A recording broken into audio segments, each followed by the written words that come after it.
ರಾಜ್ಯದಲ್ಲಿ ಸುಡು ಬಿಸಿಲಿಗೆ ಈಗಾಗಲೇ ಜನ ತತ್ತರಿಸಿ ಹೋಗಿದ್ದಾರೆ. ಕೋಲಾರ ಜಿಲ್ಲೆಯಲ್ಲಿ ಬಾರಿ 38 ಡಿಗ್ರಿ ಉಷ್ಣಾಂಶ ದಾಖಲಾಗಿದ್ದು ಬಿಸಿ ಗಾಳಿಯಿಂದ ತಪ್ಪಿಸಿಕೊಳ್ಳೋಕೆ ಜನ ಮನೆಯಲ್ಲೇ ಇರುವಂತಾಗಿದೆ. ಇತ್ತ ನೀರಿಲ್ಲದೆ ಕೆರೆಗಳು ಬರಿದಾಗಿವೆ. ಖಾಲಿಯಾದ ಕೆರೆಗಳಲ್ಲಿ ಮಣ್ಣು ಲೂಟಿಕೋರರ ಅಟ್ಟಹಾಸ ಹೆಚ್ಚಿದ್ದು ಜಿಲ್ಲಾಡಳಿತ ಕೈ ಚೆಲ್ಲಿ ಕೂತಿದೆ.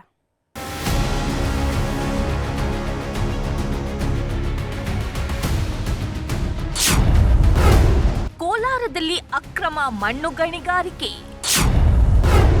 ನೀರಿಲ್ಲದೆ ಬರಿದಾದ ಕೆರೆಗಳಲ್ಲಿ ಮಣ್ಣು ಲೂಟಿ. ಕೋಲಾರ ಹೇಳಿ ಕೇಳಿ ಬಯಲುಸೀಮೆ ಜಿಲ್ಲೆ.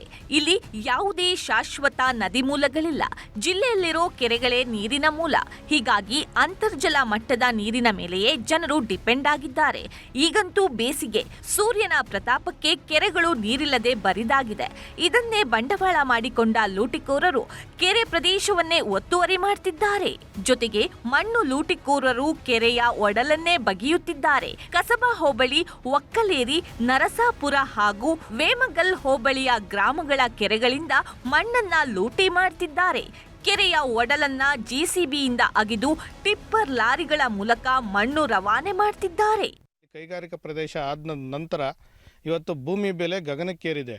ಇಂಚಿಂಚು ಅಡಿಗೂ ಸಾವಿರಾರು ರೂಪಾಯಿ ಬೆಲೆ ಬಾಳುವಂಥ ಭೂಮಿ ಇದಾಗಿರೋದ್ರಿಂದ ಇವತ್ತು ಕೆರೆ ಮಣ್ಣನ್ನು ಒಡೆದು ಸದರ ಮಾಡಿ ಭೂಮಿಲಿ ಏನು ರೋಡ್ ಲೆವೆಲ್ಗಿಂತ ಹೈಟ್ ಮಾಡಿ ಲೇಔಟ್ ಮಾಡಿದಲ್ಲಿ ಇವತ್ತು 35ರಿಂದ 40 ಲಕ್ಷ ಒಂದು ಸೈಟ್ ವ್ಯಾಲ್ಯೂ ಈ ಭಾಗದಲ್ಲಿ ನಡೀತಾ ಇರೋದ್ರಿಂದ ಈ ಭಾಗದಲ್ಲಿ ರಿಯಲ್ ಎಸ್ಟೇಟ್ ಮಾಫಿಯಾ ನಡೀತಾ ಇದೆ. ಈ ರಿಯಲ್ ಎಸ್ಟೇಟ್ ಮಾಫಿಯಾಕ್ಕೆ ಕಡಿವಾಣ ಆಗಬೇಕಾದಂಥ ಅಧಿಕಾರಿಗಳು ಕಣ್ಣು ಕಾಣದಂಗೆ ಕೇಳ್ದಂಗೆ ಜಾಣ ಕುರುಡರ ರೀತಿ ಒರೆಸ್ತಾ ಇರ್ತಕ್ಕಂಥದ್ದು ನೋಡ್ಬೋದು ನಾವು. ಸಣ್ಣ ನೀರಾವರಿ ಇಲಾಖೆ ವ್ಯಾಪ್ತಿಗೆ ಬರುವ 138 ಕೆರೆಗಳಲ್ಲಿ 50ಕ್ಕೂ ಹೆಚ್ಚು ಕೆರೆಗಳು ನೀರಿಲ್ಲದೆ ಬರಿದಾಗಿದೆ. ನೀರಿಲ್ಲದ ಕೆರೆಗಳಲ್ಲಿ ಹಲವು ವರ್ಷದಿಂದ ಮಣ್ಣು ಸಾಗಾಟ ಮಾಡಲಾಗ್ತಿದೆ. ಗಣಿ ಮತ್ತು ಭೂವಿಜ್ಞಾನ ಇಲಾಖೆ, ಸಣ್ಣ ನೀರಾವರಿ ಇಲಾಖೆ, ಕಂದಾಯ ಇಲಾಖೆಯ ಅಧಿಕಾರಿಗಳು ಕಣ್ಮುಚ್ಚಿ ಕುಳಿತಿದ್ದಾರೆ. ಇನ್ನು ಗ್ರಾಮ ಪಂಚಾಯಿತಿಗೆ ಸೇರುವ ಕೆರೆಗಳಲ್ಲಿ ನಿರಂತರವಾಗಿ ಮಣ್ಣು ಸಾಗಾಣಿಕೆ ನಡೀತಿದ್ರು ಗ್ರಾಮ ಪಂಚಾಯಿತಿಗಳಲ್ಲಿ ಅಧಿಕಾರಿಗಳು ಮೌನವಾಗಿದ್ದಾರೆ. ಕೆರೆಗಳಲ್ಲಿ ನೀರಿಲ್ಲ ಈಗ, ಯಾಕೆಂದರೆ ಮಳೆ ಬಂದಿಲ್ಲ, ಇನ್ನೂ ಕೆರೆಗಳಲ್ಲಿ ನೀರಿಲ್ಲ. ಆದರೆ ತುಂಬ ಜನ ಏನು ಇವತ್ತು ಲೇಔಟ್ಗಳು ಮಾಡ್ತಿದ್ದಾರೆ. ಆ ಲೇಔಟ್ಗಳಿಗೆ ಮಣ್ಣು ಹೊಡಿಯೋದಕ್ಕೆ ಮತ್ತು ಅವರ ಭೂಮಿಗಳನ್ನ ಹೆಚ್ಚು ಹೈಟ್ ಮಾಡ್ಕೊಳ್ಳೋದಕ್ಕೆ ಮಣ್ಣು ತೆಗಿತಾ ಇರೋವಂಥದ್ದನ್ನು ನಾವು ನೋಡ್ತಾ ಇದ್ದೀವಿ. PDOಗಳು ಆ ಕಡೆ ಗಮನ ಕೊಡೋದಿಲ್ಲ. ಮತ್ತು ಜೊತೆಗೆ RI VI ಇವರು ಸಹ ಅವ್ರ ಕಣ್ಣು ಮುಂದೆ ನಡೀತಿದ್ರು ಸಹ ಅವರು ಆ ಕಡೆ ಗಮನ ಕೊಡ್ತಾ ಇಲ್ಲ. ಆದ್ರೆ ಕೋಲಾರ DC ಮಾತ್ರ ಕೆರೆಗಳನ್ನ ನಾವು ಸಂರಕ್ಷಣೆ ಮಾಡ್ತಿದ್ದೀವಿ ಅಂತಿದ್ದಾರೆ. ಈಗಾಗಲೇ ಸರ್ವೆ ಕಾರ್ಯ ಮಾಡ್ತಿದ್ದು ಇದಕ್ಕಾಗಿ ಒಂದು ತಂಡ ರಚನೆ ಮಾಡಿದ್ದೇವೆ ಅಂತಿದ್ದಾರೆ. ಪ್ರತಿ ತಾಲೂಕಿಗೂ ಟೀಮ್ ಮಾಡಿಕೊಂಡು ಒಟ್ಟು 67 ಜನ ಸರ್ವೇಯರ್ಸ್ಗಳನ್ನು ನಾವು ಬಳಸ್ಕೊತಾ ಇದ್ದೀವಿ.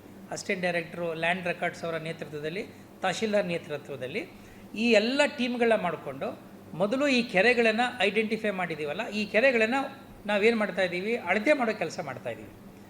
ಅಳತೆ ಮಾಡಿ ಯಾವತ್ತು ಅಳತೆ ಮಾಡ್ತೀವೋ ಅದೇ ದಿನ ಯಾವ ಇಲಾಖೆಗೆ ಸೇರಿದೆ ಆ ಇಲಾಖೆಗೆ ಹ್ಯಾಂಡ್ ಓವರ್ ಮಾಡ್ತೀವಿ. ಮತ್ತು ಯಾವ ಒಂದು ಕೆರೆ ಒತ್ತುವರಿ ಆಗಿದೆಯೋ ಆ ಒತ್ತುವರಿ ಜಾಗವನ್ನು ಅದೇ ದಿನ ನಮ್ಮ ತಹಶೀಲ್ದಾರರು ಒತ್ತುವರಿನ ತೆರವುಗೊಳಿಸ್ತಕ್ಕಂಥ ಕಾರ್ಯವನ್ನು ಕೂಡ ನಾವು ಮಾಡ್ತಾ ಇದ್ದೇವೆ. ಒಟ್ಟಿನಲ್ಲಿ ಬೇಸಿಗೆಯಲ್ಲಿ ಖಾಲಿಯಾಗಿ ಬರಿದಾಗಿರೋ ಕೆರೆಗಳಲ್ಲಿ ನಿರಂತರ ಮಣ್ಣು ಲೂಟಿಯಿಂದ ಕೆರೆಗಳ ಸ್ವರೂಪ ಹಾಳಾಗ್ತಿದೆ. ಹಣದಾಸೆಗೆ ಕೆಲ ಪ್ರಭಾವಿಗಳು ಕೆರೆ ಮಣ್ಣನ್ನ ಖಾಸಗಿ ಚಟುವಟಿಕೆಗೆ ಮಾರಾಟ ಮಾಡ್ತಿದ್ದು ಜಿಲ್ಲಾಡಳಿತ ಈ ಬಗ್ಗೆ ಕಠಿಣ ಕ್ರಮ ಕೈಗೊಳ್ಳಬೇಕಿದೆ.